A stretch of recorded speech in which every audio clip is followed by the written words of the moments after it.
नवनवीन व्हिडिओ पाहण्यासाठी व आमच्या सोबत राहण्यासाठी चॅनलला सबस्क्राइब करायला विसरू नका।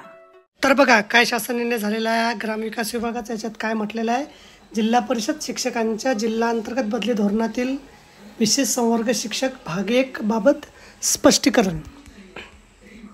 जिल्हा परिषद शिक्षकांच्या जिल्हांतर्गत बदलीसाठीचे सुधारित धोरण वाचा येथील 18 जून 2024 रोजीच्या शासन निर्णयान्वये निश्चित करण्यात आले आहे।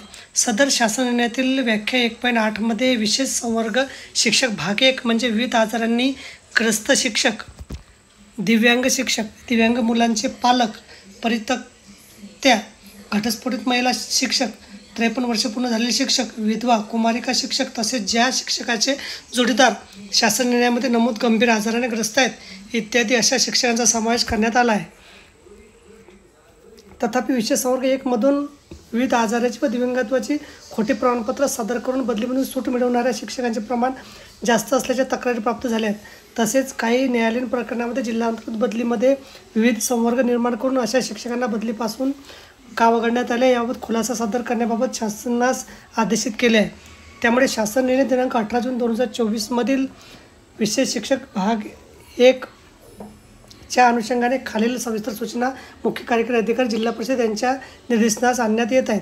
विशेष संवर्ग 1 मध्ये गणले जाण्यासाठी संबंधित शिक्षकांनी सादर केलेले दिव्यांगाबाबतचे ऑनलाईन UDID प्रमाणपत्राबाबत नेमण्यात आलेल्या त्रिसदस्यीय समिती सदर शिक्षकांच्या दिव्यांगत्वाबाबत काही साशंकता आढळून आल्यास संबंधित शिक्षकाची जिल्हा शल्य चिकित्सकाकडून तपासणी करून घेण्यात यावी।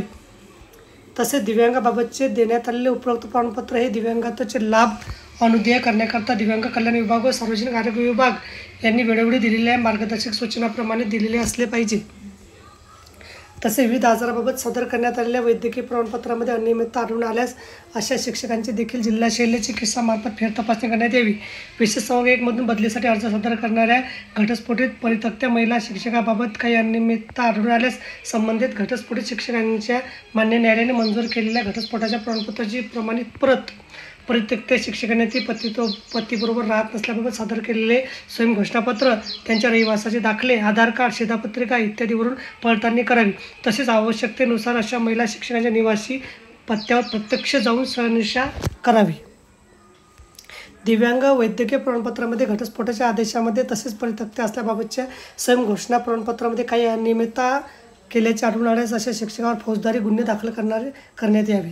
तसेच संबंधित शिक्षकाचे निलंबन करून शिस्तभंग विषयक कारवाई करण्यात यावी। अशा शिक्षकाविरुद्ध कारवाई न झाल्याचे आढळून आल्यास संबंधित जबाबदार अधिकाऱ्यावर जबाबदारी निश्चित करण्यात येईल।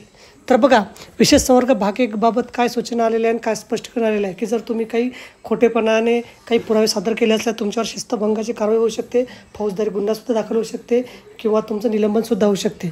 अशा प्रकारे अत्यंत महत्त्वाची माहिती आपल्याला समजली असेल, व्हिडिओसुद्धा आवडला असेल तर लाईक करा आणि शेअर करायला विसरू नका। धन्यवाद।